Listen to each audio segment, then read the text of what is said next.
Igi. Aku nggak jadi masuk Gajah Mada deh. Nggak ikut jadi tes Gajah Mada. Loh kenapa? Nanti ijazah aku nggak diakui lagi. Sebegitunya sebenarnya. Dan kalau saya boleh menyarankan ya, kita harus tunjuk laboratorium forensik yang netral dan independen.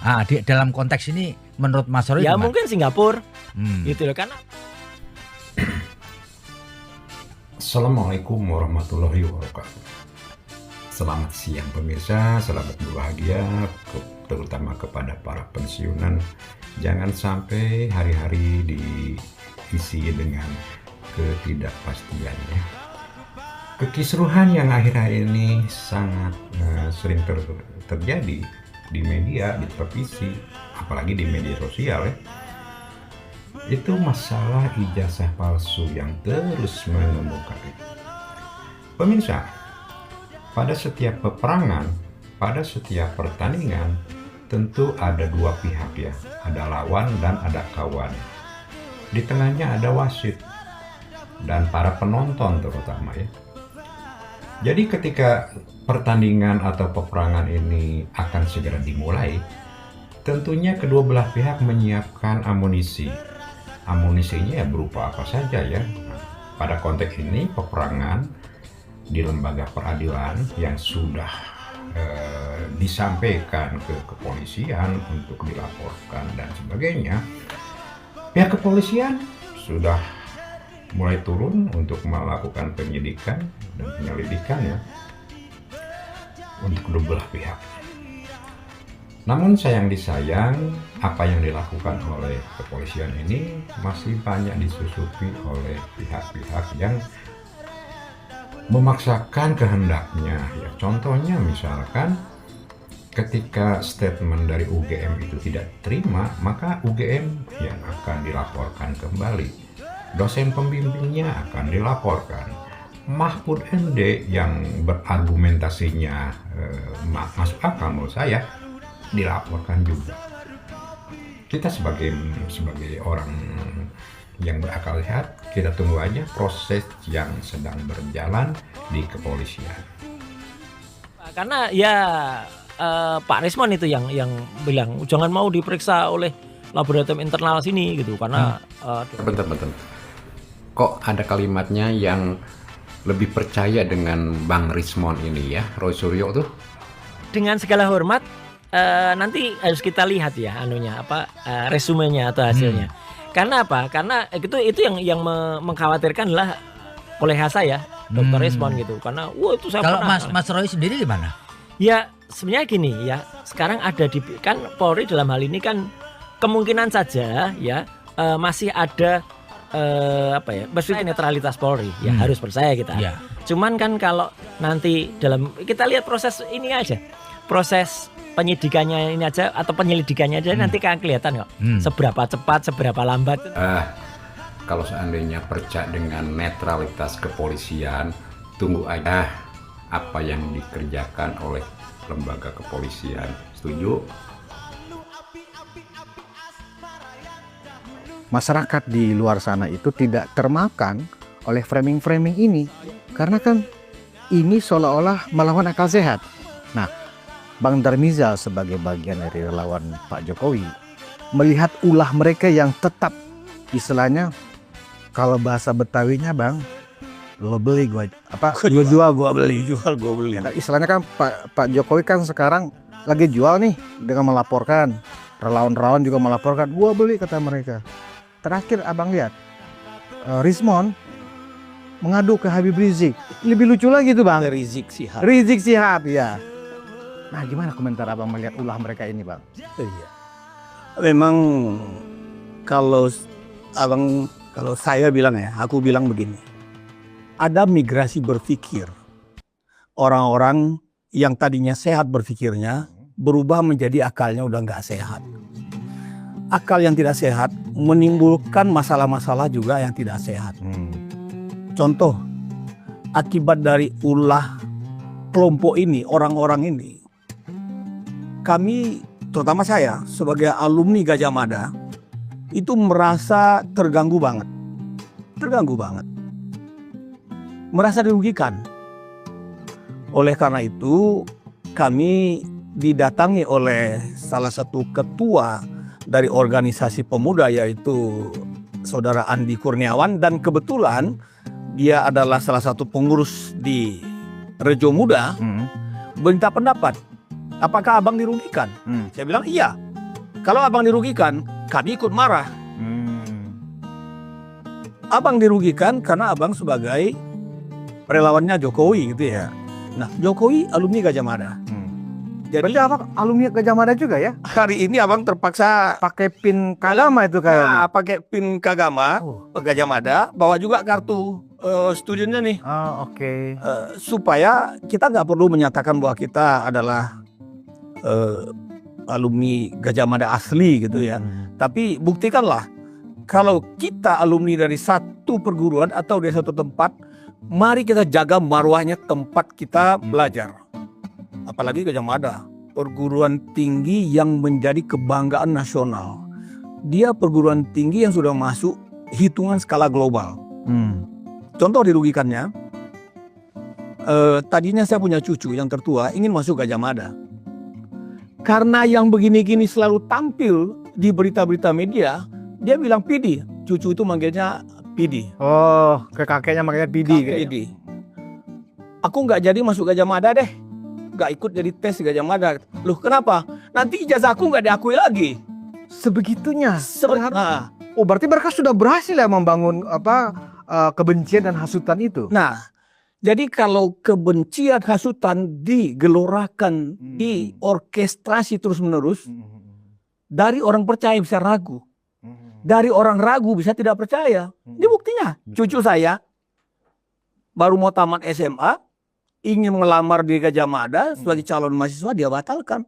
Karena takut nanti kalau lulus dianggap nanti nggak asli. Ijazahku dipersoalkan nanti Pidi katanya. Akhirnya dia membatalkan sama sekali dan dia tes tempat lain. Ikut di tempat lain.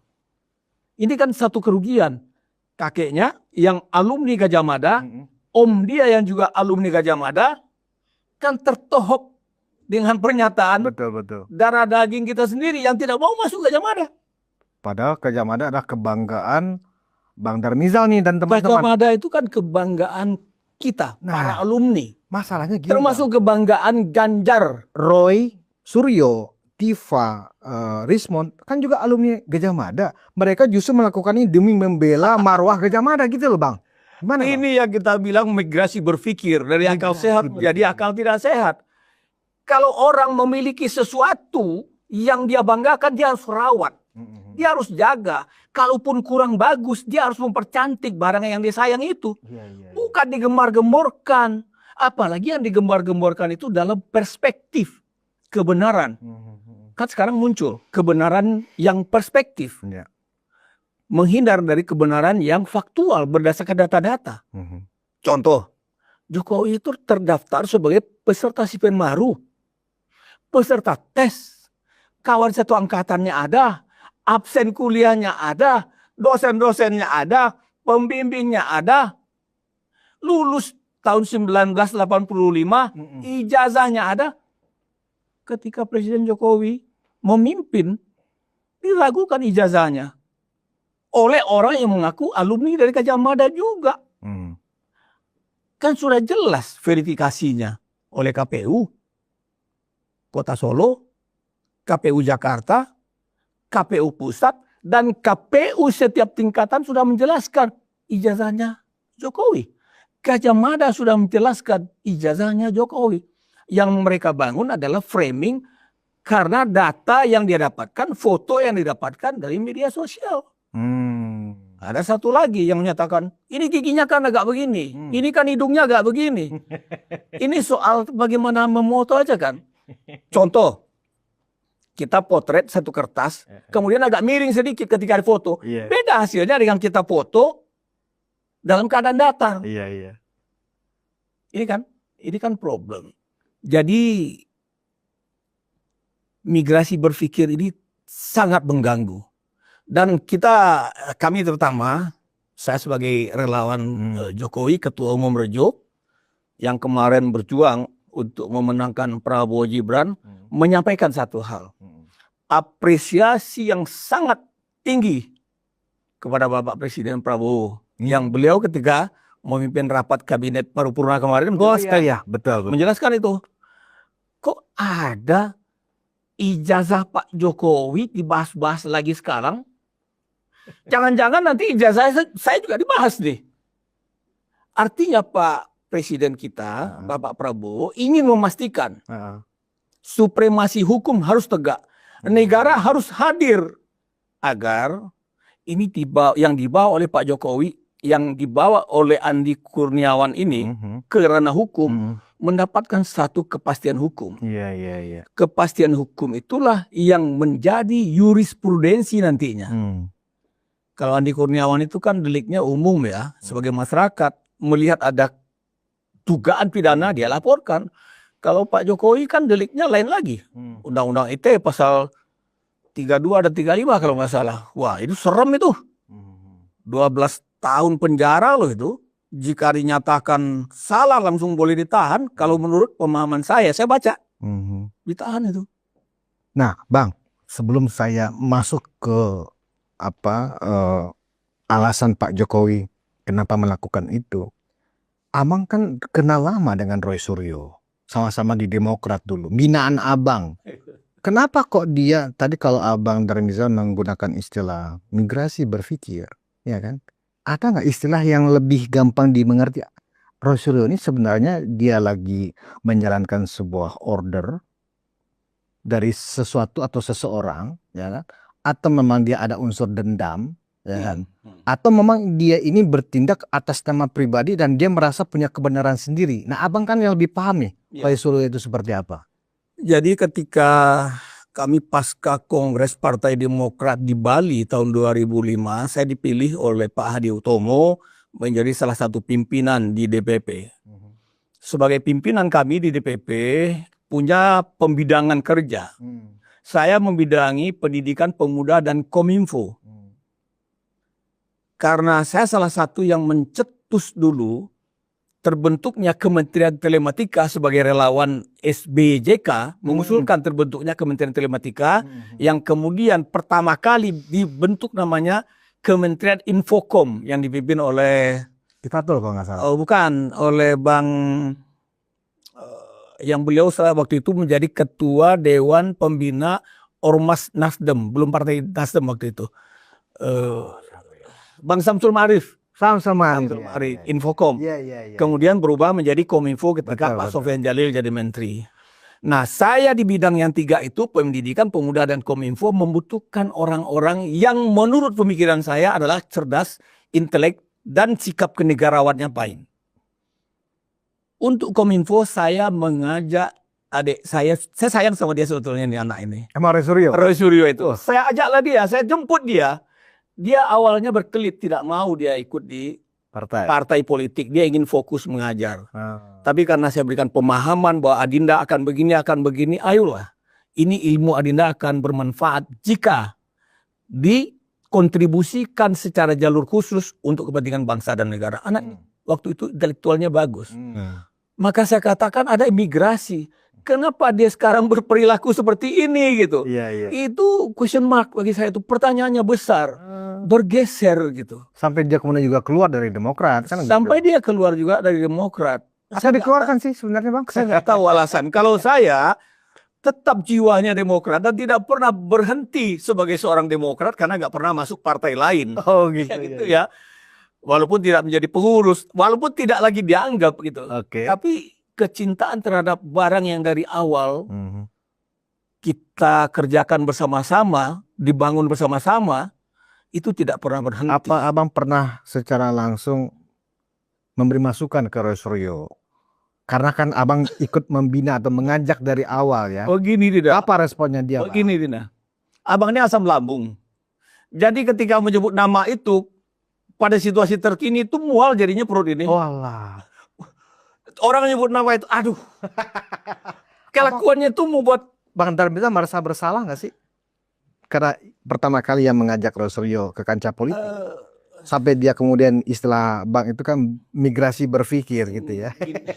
Abang nggak boleh berkontemplasi terlalu jauh untuk menyatakan bahwa menyesal membawa orang ini, tidak. dia masuk dulu kita ajak karena dia memang punya talenta dan dibutuhkan untuk partai modern seperti Demokrat ini keahliannya dia di bidang telematika. Itulah yang membuat pikiran utama ketika saya mengajak Roy untuk pimpin ke departemen telematika ini, departemen Kominfo ini. Dan alhamdulillah dia bergabung ketika itu. Sehingga dia menjadi anggota DPR dan kemudian menjadi menteri. Pemirsa, seandainya boleh beranalisa dari beberapa cuplikan video dan video-video yang lain selain yang ini tadi, saya menganalisa bahwa peperangan perpolitikan di negeri kita ini terjadi antara dua pihak ya.